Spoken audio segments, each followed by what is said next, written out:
గారిని నేను రిక్వెస్ట్ చేస్తూ ఉన్నాను. ఇది న్యాయమైన డిమాండ్, ధర్మమైన డిమాండ్. దీనికి సహకరించండి. ఎందుకంటే మీ మీద ఆధారపడి అలా కేంద్రంలో మంత్రివర్గం నడుస్తూ ఉంది. చంద్రబాబు నాయుడు గారు పెద్దలు అనుకుంటే ఒక్క నిమిషంలో మోడీ గారితో మాట్లాడి ఆర్డినెన్స్ ఇచ్చి ఈ వాళ్ళని మళ్ళీ తిరిగి తెలంగాణలో కలపవచ్చు. కాబట్టి వారిని రిక్వెస్ట్ చేస్తూ ఉన్నాను, ఖచ్చితంగా మీరు ఈ 5 గ్రామాలను తెలంగాణలో కలపడం కోసం సహకారం అందించాలి. అదేవిధంగా ఈ ముంపు గ్రామాల పర్యటన దీనికి సంబంధించిన తర్వాత ఇక్కడ నుండి అశ్వరావుపేటలో పెద్దవాగు ప్రాజెక్టుకి వెళ్తూ ఉన్నాం మేము. ఆ పెద్దవాగు ప్రాజెక్టు కూడా మనకు 3,000 ఎకరాలు తెలంగాణలో పారుతుంది, 13,000 ఎకరాలు ఆంధ్రాలో పారుతుంది. కానీ మొత్తం పారకానికి సంబంధించి మరి మొన్న కొట్టుకపోయిన తర్వాత రిపేర్ చేయమంటే ఆంధ్ర గవర్నమెంట్ వాళ్ళ వాటా ఇవ్వకపోయేసరికి రిపేర్ కాకుండా పెద్దవాగు ప్రాజెక్ట్ అట్లానే ఆగిపోయి ఉంది. అంటే మన వైపు ఉన్న 3,000 ఎకరాలకు నీళ్లు రావడం లేదు, అటువైపు ఉన్న 13,000 ఎకరాలకు వాళ్ళకి ఇతరత్ర నీళ్ళు వస్తున్నాయి కాబట్టి వాళ్ళు పట్టించుకుంటలేరు. కాబట్టి ఈ జాయింట్ ఎంతో లేదు, 2 కోట్లు ఏమైతే రిపేర్ అవుతుంది. కానీ పంతానికి ఆ ప్రాజెక్ట్ ఆగింది. 3,000 ఎకరాలలో రైతులు ఇబ్బంది పడుతూ ఉన్నారు. కాబట్టి నెక్స్ట్ మేము అక్కడికి వెళ్ళి దాన్ని చూసి ప్రభుత్వాలు ఇద్దరిని కూడా డిమాండ్ చేయబోతా ఉన్నాం, రైతులకు మేలు చేయండి అని చెప్పి డిమాండ్ చేయబోతా ఉన్నాం. అదేవిధంగా ఇంకా ఒక్కొక్క నియోజకవర్గంలో వెళ్తున్న కొద్దీ అక్కడ ప్రజలు అనేకమైన సమస్యలు చెప్తూ వచ్చారు. పర్టికులర్లీ పినపాకలో ఒక పర్మనెంట్ పాలిటెక్నిక్ కాలేజ్ లేకుండా ఇబ్బంది పడుతూ ఉన్నారు. కాబట్టి సొంత భవనం నిర్మాణం చేసేయాలని కోరుతున్నారు. మనుగురు పట్టణంలో ప్రయాణికుల రద్దీ ఎక్కువైంది కాబట్టి మంచి కొత్త బస్టాండ్ కావాలని అడుగుతున్నారు. అట్లానే భద్రాచలంలో మరి ప్రసాద్ స్కీమ్ కింద ఒక 2,000 కోట్ల రూపాయలు పర్ణశాలను అభివృద్ధి చేయడానికి ఇచ్చినారు. కానీ రాములవారి టెంపుల్ అభివృద్ధికి మాత్రం 1 రూపాయి కూడా ఇవ్వలేదు. ప్రసాద్ స్కీమ్ కింద కనీసం ఒక 300 కోట్లన్నా ఇవ్వాలని చెప్పి నేను డిమాండ్ చేస్తున్నాను. మరి రేవంత్ రెడ్డి గారు ఇక్కడికి వచ్చి మాట ఇచ్చిపోయి నేను 350 కోట్లు ఇస్తా గుడికి అని చెప్పి ఆ మాట కూడా ఆయన తప్పిండు.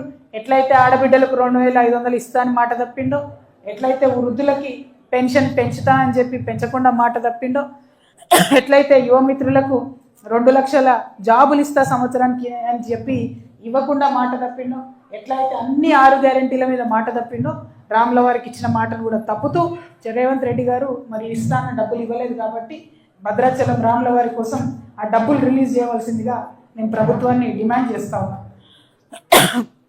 అట్లానే ఒడిస్సాలో మల్కాన్గిరి నుంచి భద్రాచలం మీదుగా పాండురంగపురం రైల్వే లైన్ పొడిగించే పనులు చేపట్టాలని చెప్పి డిమాండ్ చేస్తూ ఉన్నాం.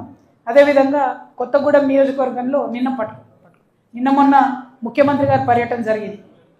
ఏం చేసిండ్రు? అంతకుముందే మన కొత్తగూడెం మైన్స్ కాలేజ్ ఉంది, కొత్తగూడెం స్కూల్ ఆఫ్ మైన్స్ అని, దాన్నే మార్చి ఎర్త్ సైన్సెస్ యూనివర్సిటీ పెడుతున్నామని చెప్పారు. సంతోషం, మంత్రులందరూ వచ్చారు, హెలికాప్టర్ ఎక్కలు టైం అయిపోతుందని చెప్పి 2 నిమిషాలు మాట్లాడారు అందరూ హడావుడిగా.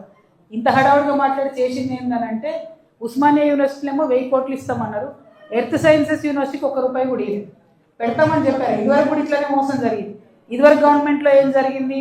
కొత్తగూడెం స్కూల్ ఆఫ్ మైన్స్ను తీసేసి బోర్డు మార్చేసి రంగులు మార్చేసి కాకతీయ ఇంజనీరింగ్ యూనివర్సిటీ పెడుతున్నామని చెప్పారు. అప్పుడు ఆ గవర్నమెంట్ 1 రూపాయలే, బీఆర్ఎస్ గవర్నమెంట్. ఇప్పుడు ఆ కాకతీయ ఇంజనీరింగ్ యూనివర్సిటీ పేరు మార్చేసి ఎర్త్ సైన్సెస్ అని చెప్పి వీళ్ళు పేరు పెట్టారు. వీళ్ళు కూడా 1 రూపాయి ఇవ్వకుండా మరి కొత్తగూడెం ప్రజలు ఎందుకు మాపే పెడుతున్నారు? ఒక ఫ్యాకల్టీ లేదు, ఒక అడిషనల్ కోర్స్ లేదు, ఏం చేస్తున్నారు? ఆ క్లారిటీ ఇవ్వాలని చెప్పి నేను గవర్నమెంట్ని కోరుతా ఉన్నాను. అదేవిధంగా మీ అందరికి గుర్తుంటుంది, పత్రికా మిత్రులకు తెలుసు, మనం నర్సరీ అనగానే కడియం నర్సరీ ఆంధ్ర అని మాట్లాడతాం. కానీ మన తెలంగాణలో మన కొత్తగూడెంలో గర్మెల్లపాడు నర్సరీ అని ఉండేది ఇదివరకు. దాని పూర్వ వైభవం తీసుకురావడానికి మేము జాగృతి తరఫున ప్రయత్నం చేస్తాం. ఖచ్చితంగా దానికోసం ప్రభుత్వంని వెంటబడతామని చెప్పి తెలియజేస్తూ ఉన్నాం. అట్లనే మన కొత్తగూడెంలో ఎన్నో పరిశ్రమలు ఉన్నాయి. ఇంతకుముందు నేను చెప్పినట్టు ఒక 30 ఏళ్ల క్రితమే కిన్నెర స్టీల్ ఏరియా అని ఉండే కొత్తగూడెంలో, ఆ మొత్తం కంప్లీట్గా పోయింది. అందరూ అనౌన్స్ చేసి, బీఆర్ఎస్ గవర్నమెంట్ అనౌన్స్ చేసి ఇండస్ట్రియల్ కారిడార్ చేస్తామని, బట్టి గారు అనౌన్స్ చేశారు ఇండస్ట్రియల్ కారిడార్ చేస్తామని, కానీ ఎవరు కూడా చేయలేదు. దానికి తోడు ఎయిర్పోర్ట్ ఈ విషయంలో రేవంత్ రెడ్డి గారు కూడా ప్రామిస్ చేసింది. ఇప్పటికే 3 దగ్గరలో వెళ్ళి ప్లేస్ చూసి వచ్చారు.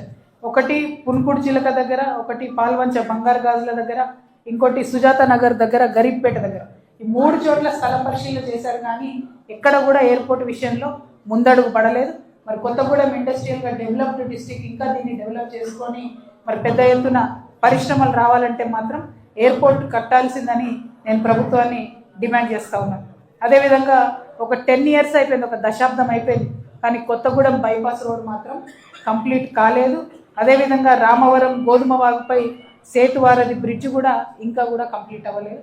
ఈ రెండు విషయాలు మంత్రులు సీరియస్గా తీసుకోవాలని చెప్పి నేను డిమాండ్ చేస్తూ ఉన్నాను.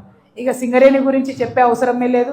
కొత్త మండలం ప్రారంభించారు, కొత్త మైన్స్ని ప్రారంభించట్లేదు. ఉన్నటువంటి మైన్స్లో కార్మికులకు ఏమాత్రం రక్షణ ఇవ్వట్లేదు. పైగా రేవంత్ రెడ్డి గారు ఫుట్బాల్ ఆడుకోవడానికి 10 నిమిషాలు సింగరేణి నుంచి 10 కోట్ల రూపాయలు తీసుకుపోయి అక్కడ ఖర్చు పెట్టింది తప్పితే సింగరేణి కార్మికుల సంక్షేమం కోసం మాత్రం వారు ఆలోచన చేస్తలేరు అన్నది చేదు వాస్తవం. అది చేయాల్సిందిగా నేను కోరుతా ఉన్నాను. ఇంకా ప్రతి నియోజకవర్గంలో ఎక్కడ చూసినా కూడా సమస్యల పర్వంగా కనపడతా ఉంది. అనేక సమస్యలు ఉన్నాయి.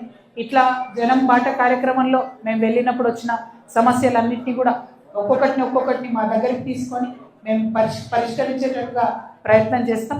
ఈ ప్రయత్నంతో కొత్తగూడెం భద్రాద్రి జిల్లా ప్రజలకు తప్పకుండా ఎంతో కొంత ఉపయోగం అవుతుందనేటటువంటి విశ్వాసాన్ని మేము ప్రకటిస్తున్నాం. అదేవిధంగా ఇక్కడికి హాజరైనటువంటి ప్రెస్ మిత్రులందరినీ కూడా కోరుతా ఉన్నాం. అనేక మంది ప్రెస్ మిత్రులు మేము జిల్లా పర్యటనకు వస్తున్నామని తెలియగానే అక్క ఈ సమస్య ఉంది ఇక్కడికి వెళ్ళండి, ఆ సమస్య ఉంది అక్కడికి వెళ్ళండి అని చెప్పి మాకు డైరెక్షన్ ఇచ్చి మాకు చాలా సమస్యల మీద చాలా అవగాహన కలిగే విధంగా చేసినటువంటి ప్రెస్ మిత్రులందరికీ కూడా ధన్యవాదాలు. మరి నాకు తెలుసు రేవంత్ రెడ్డి గారు అందరినీ మోసం చేసినట్టు మీ ప్రెస్ వాళ్ళని కూడా మోసం చేశారు. నేను వస్తే ప్రెస్ వాళ్ళందరికీ ఇంగ్లీష్ అని చెప్పినటువంటి ముఖ్యమంత్రి గారు ముఖం చాటేసి ఎక్కడ కూడా ఒక్క ఇల్లు కూడా ప్రెస్ వాళ్ళకి ఇవ్వకుండా తిరుగుతున్న విషయం కూడా మీ అందరికీ తెలుసు. మరి అంశాలు